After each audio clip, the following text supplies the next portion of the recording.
what we have here today is a Walther Pp. This, of course, is the predecessor to the PPK, and was originally a police pistol back in the early 1900s, prior to World War II. This is one that I picked up a while ago that was on sale for less than $200. It was at a mom and pop outfit, and decided that I needed to have a Walther. Now, a lot of people will know the Walther because of the James Bond lineage. I was, as a kid, more interested in World War II than James Bond, so I know it more as a sidearm of the German police and military. This particular Walther Pp is actually a police gun, and let me just see if I can show you here. You can see right here, we can see close enough up that there is a 62 right here on the barrel. On the you can just barely see it underneath there. That indicates, of course, that it was made in 1962. And get our slide back here again. That's one interesting thing about these guys is there is no slide release here. So you pull it back, you put the magazine in, and pull it back to actually lock the slide back. If we can see here, down on the frame, there is a little oval. Let me see if I can catch the light with it and get them a little bit closer there. That actually denotes police ownership with the German police. And I'm trying to remember, it's a BYP on there, and they put an X through it to denote that it's no longer of a police issue, just in case one would turn up somewhere they don't think that it was stolen, but that it was actually demilitarized, or however you want to put it. So, we have a 1962 Walther Pp. Now, this particular pistol is in 32 ACP, or, as we can just barely see here, PP 7.65. Let's see if I can get the light on that guy. 7.65 millimeter, which is a 32 ACP. Now, that round today is really considered very underpowered for police work especially, and also personal protection.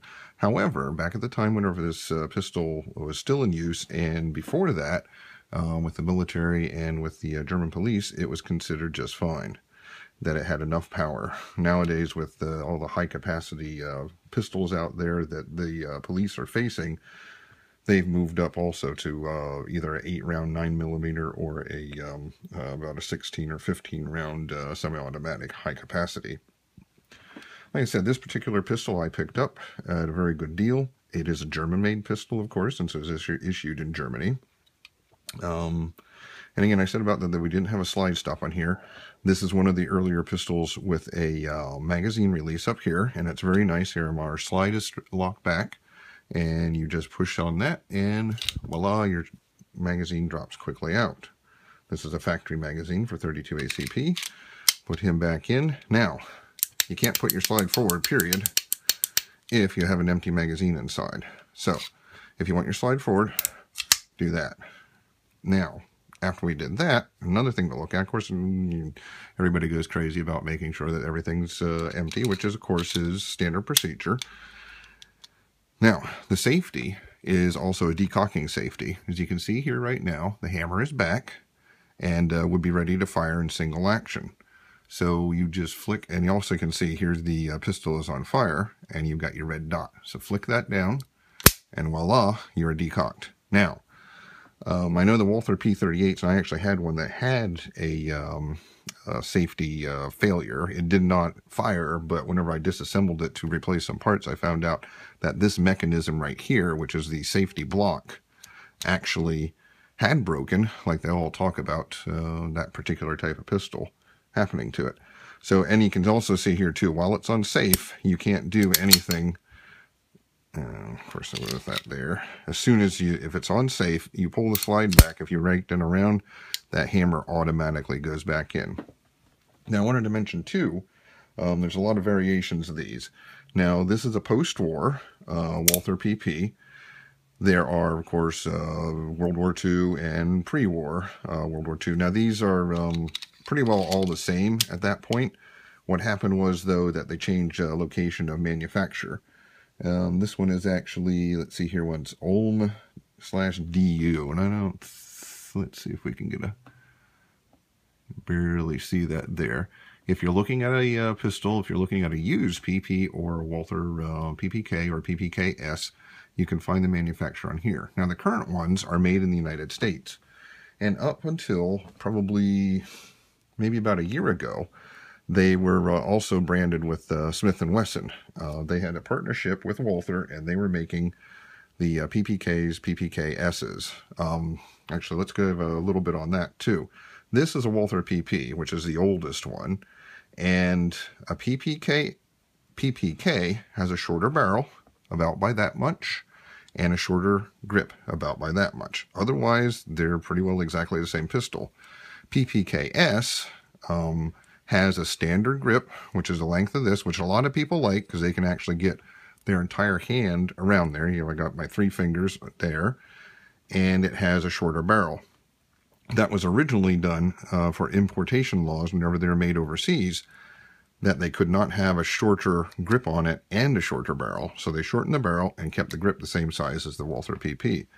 A friend of mine has one of the German-made, I think in the 1970s, Walther PPKS. His was in 380, and we shot these side by side, and very similar, actually, a recoil, which was really surprised us. And was actually, though, his with the 380 was definitely more desirable than the 32 ACP. And someday I would like to get a nice Walther PPK or PPKS in 380, which brings me to the new production is actually by Walther. I'm not sure if it's the same plant or not. I had a chance to handle one up at Harrisburg at their sportsman convention, which, thanks to the NRA, is sort of now a little SHOT Show. And this is the catalog I picked up there. And as you can see, whoops, as you can see now, they are offering the PPK, still built in the US of A, which is nice, and also the PPKS. So I'm hoping to add one of those to my collection soon, but we'll see. I do have my Walther PP here, and I would love to put a 380 in the stable as well. If you have any suggestions for these videos, I'm just starting out with this, and I want to do reviews on a number of the pistols that I have, Walther PP being the first one. Any suggestions would be great, and look for more videos. I'm going to take this one out probably next week and do some shooting with it, so I'll have a part 2 for the Walther PP, PPK. And also, we will see about doing some other pistols too. All right, thank you very much. This is Snowball042, and out.